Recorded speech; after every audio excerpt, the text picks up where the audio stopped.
হেফজ কেন করব? প্রথম নিজে শেখা এবং অন্যকে শেখানোর জন্য।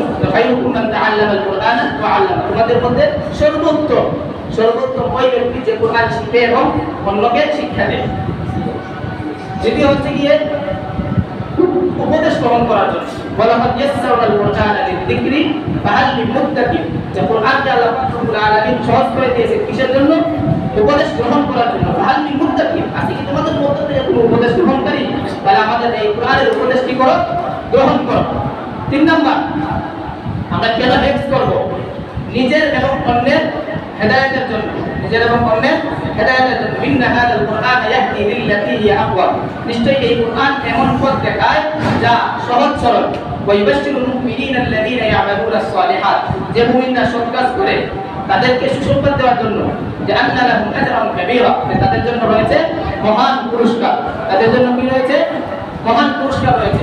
4 নাম্বার, দৈহিক এবং মানসিক চিকিৎসা। দৈহিক এবং মানসিক চিকিৎসার জন্য আমরা কি করব? কোরআন হেফজ করব। ওয়ানজিলু মিনাল কুরআনি মা হুয়া শিফাউন ওয়া রাহমাতুল লিল মুমিনিন, আল্লাহ বলেছেন যে মিনাল কুরআনি মা হুয়া শিফা, আমি কুরআনকে অবতীর্ণ করেছি যেটা হচ্ছে মুমিনদের জন্য চিকিৎসা, মুমিনদের জন্য শিফা। ওয়া রাহমাতুল লিল মুমিনিন, এবং রহমত।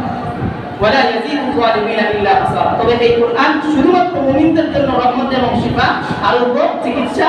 আর যারা জালেম, যারা অবাধ্য, তাদের জন্য তাদের শুধু ক্ষতি বৃদ্ধি করে দেয়। ওয়ালা ইয়াজিদু যালিমিনা ইল্লা খাসারা, তাদের ক্ষতি কি করে? শুধু বৃদ্ধি করে দেয়। 5 নাম্বার, যে আমরা এই কুরআনকে শিখব কুরআন নিয়ে গবেষণা করার জন্য, কুরআন নিয়ে কি করার জন্য?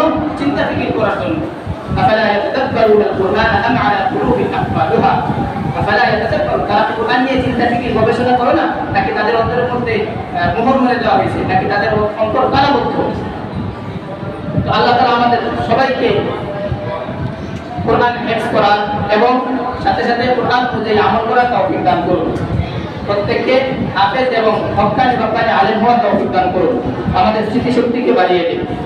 আল্লাহ তাআলা আমাদের যা বললাম সেগুলোর উপর আমল করার তৌফিক দান করুন। ওয়া আখিরু দাওয়ানা আলহামদুলিল্লাহি।